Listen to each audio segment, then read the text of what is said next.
Hi guys, welcome back to the Alpha Customs YouTube channel. So today we're going to do something different which I don't normally do, and as you can see we've got this SEAT Alhambra. I don't know if I said it right. If I haven't, please leave it in the comments and say how to say it, pronounce it properly. But we've got the 5W30 oil, we've got air filters, and we've also got pollen filters which we're going to change today.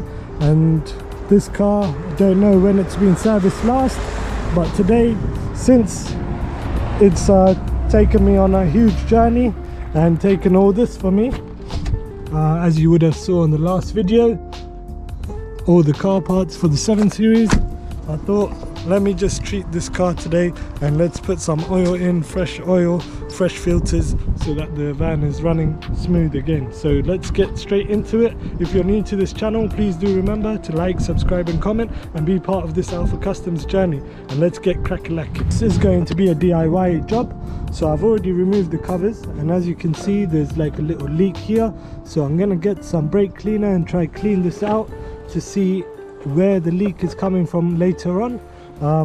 However, if I clean it out now, there will be a fresher engine, which will help to see where a leak is coming from. Previously, this oil cap has been put on loosely by whoever's done the service before, so the oil's been spilling out. That's why there's oil there. So we might not even have a leak, it might just be oil that's been coming out of here. So we're going to start off by removing the cap underneath and draining the oil out. And for this, in order to remove the oil filter, I need a socket. I don't have that at the moment, however I'm going to be buying that soon while I'm doing the service, so I will fill you guys in once I remove this too. And then we've got the air filter box which we're going to remove to change the air filter in, and then see where we go with that. So let's get straight into it. Let's start off by jacking up the car, which I've already done. And for this, you don't want to just keep it on ramps, but you want to keep something else there as well, hence why I've got a little stand, axle stand right there. So yeah, let's get into draining the oil. So first up, you want to remove the engine tray.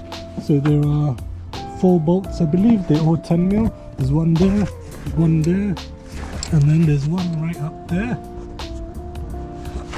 if you can see it down there. And there is also one up there. So there's actually 1, 2, 3, 4, 5 over here, and then 6 right over there. And then I'm hoping that should release it, and then you should be able to access the oil pan, which is right under there.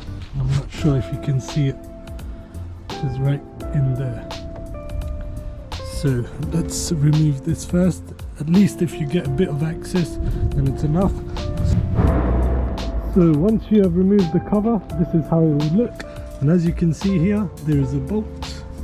This is a 19mm bolt, and I've got my 19mm ratchet right here.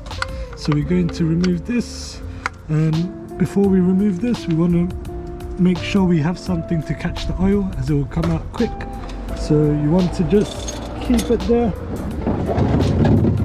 and you can catch it straight away. And once you remove the oil, this is how it will be draining out. And as you can see, it's all black oil, and since this is a diesel, it will be black, but this is like really dirty oil. So it's about time that this van got service. Next up, we're going to remove the airbox. So in order to remove this, you want to remove the sensor first. All you have to do is put a little flathead screwdriver on top, and then just pull this out, and that comes out. And then you can see there's a screw there, there's a screw there, there's a screw here, and there's a screw there as well. And then once you take them off, you should be able to slide it out. So once the screws have been removed, all you have to do is slide this out like this, and it will come out. Sometimes you'll have the clamp here as well, holding the airflow cap bit in to the hose. So you want to just squeeze on these tabs and it should come loose, and then off this goes. And then here we go, this is the oil air filter, sorry.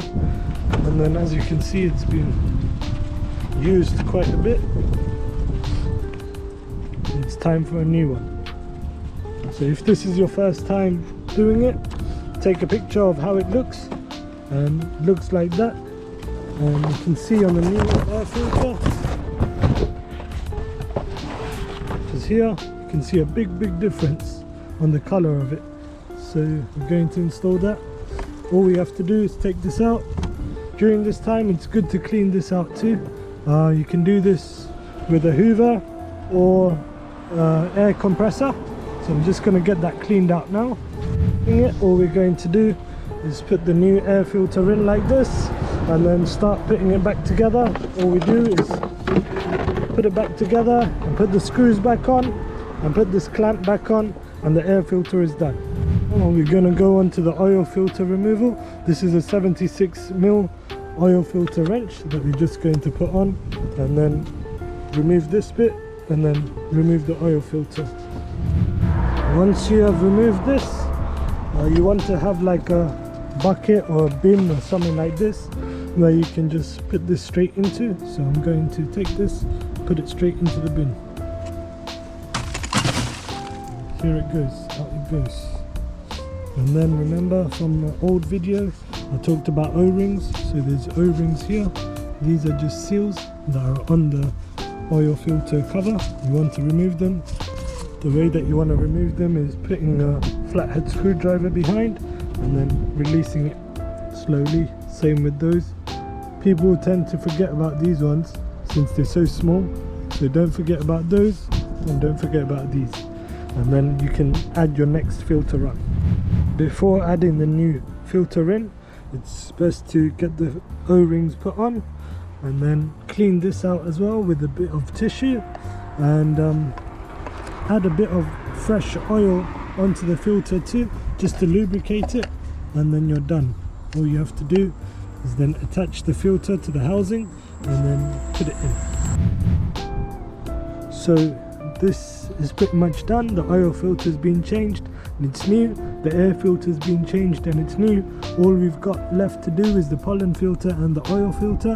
But I don't think I would have time to change the pollen filter today. So we're just going to put the car back down from these ramps, or this van or 7-seater, or whatever you want to call it. And then once the ground is level, we can add the oil. So always make sure that the ground is level when adding oil, because you don't want to put too much oil and you don't want to put too less oil into the vehicle that you're working on. Otherwise it can damage seals and it can do harm to the engine. And this process is pretty much same on pretty much every car.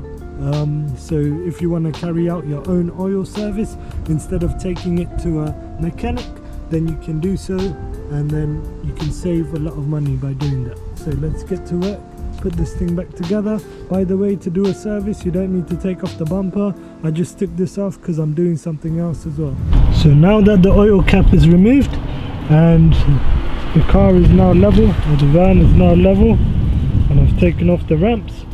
So for this particular van we need 4.5 litres of oil. So for this one I've got 5W30 castor oil, which is good for high mileage cars like this. So we're going to get this put on, and then should be ready to go, and we'll start it up.